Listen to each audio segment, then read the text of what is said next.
Hey everyone, Jason here. I chose a book called Locomotive by Brian Flocka. Anthem Books for Young Readers. The copyright is 2013.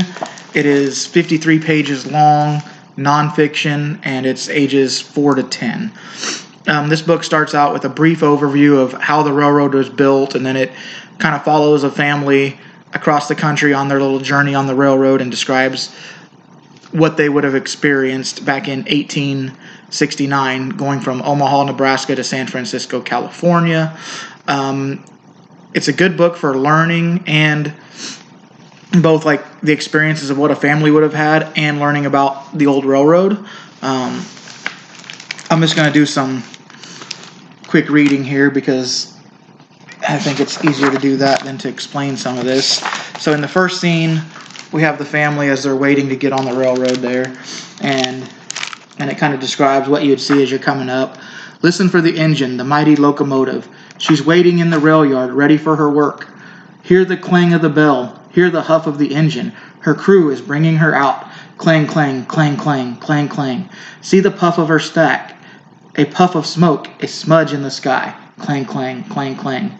Here she comes. She's a puff, a smudge, a cloud. Woo woot! A storm now becomes the locomotive, the iron horse, the great machine. 50 feet and 40 tons, wheels spinning, rods swinging, motion within motion, running down the track. She is bright in her paint and her polish, the pride of her company and crew. She pulls her tender and train behind her. She rolls up close to where you wait. All the heat, the smoke, the noise. Hear the clear, hard call of the bell. Clang, clang, clang, clang, clang, clang. Hear the hiss and the spit of the steam. Hear the engine breathe like a beast. Huff, huff, huff. And then, as you can see, it's pretty descriptive. The colors actually really pop out on this book. It's really, the pictures are very, I don't know, they really draw you in, I feel like. But basically, like I say, the family hops on the railroad and they travel cross country. I'll skip forward a little bit here. And it teaches the kids not just about the country, but about how the railroad would have been way back in the day. Skip forward a couple pages. They're going to talk about different parts that it took to run the machine. Up in the cab, it's small as a closet, hot as a kitchen. It smells of smoke, hot and oil. The fireman keeps the engine fed. He scoops and lifts and throws the coal from the tender to the firebox. It's hard work, hot work. Smoke and cylinders, ash and sweat, hard work, hot work. But that's the life of a fireman. He tends the fire that boils the water, that turns the water into steam. The engineer, the hogger, pushes forward the Johnson bar. He blows the whistle as a warning. 2 toots to say this train is about to go. He pulls the throttle lever. He opens up the throttle.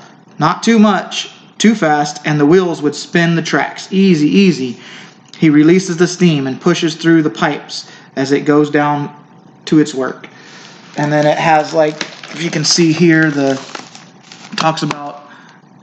shows pictures of what all the Johnson bar and the fireman and everybody would have been doing as far as the engineer and the fireman trying to load the fire. And we're going to skip forward one more here. A few of the scenes that are along the way. Down into the canyons, into the night. This is after they've passed Wyoming and they're going through the Rockies down into Utah. It rolls among sage below the strange stone, stranger and stranger the further you go, until every mile brings some new wonder. See them in the moon's pale light, castles, pulpits, witches' slides. And then as it does that, you can see there are multiple pictures of things that you would have seen along the way. Everything from Castle Rock to Pulpit Rock to the 1,000-Mile Tree. And I actually did some research on this, and I looked up all these scenes and all these little towns, and all these towns are true, and you can actually like Google these pictures, and the drawings are extremely accurate as to what these would have looked like in real life. Same thing with the inside of the locomotive, and And as they travel through different mountain towns, it describes the different towns, and it's all very realistic. So your kids will, I believe, not only enjoy this book, but they're actually going to learn from this book. It really does a good job of depicting how important the railroad is, or at least was in the 1800s, and how it really made a huge country seem so much smaller. So I think it's a good book. I think your kids will enjoy the illustrations in it. They're going to learn from it. And so, yeah, I think it's a really good book for kids to read.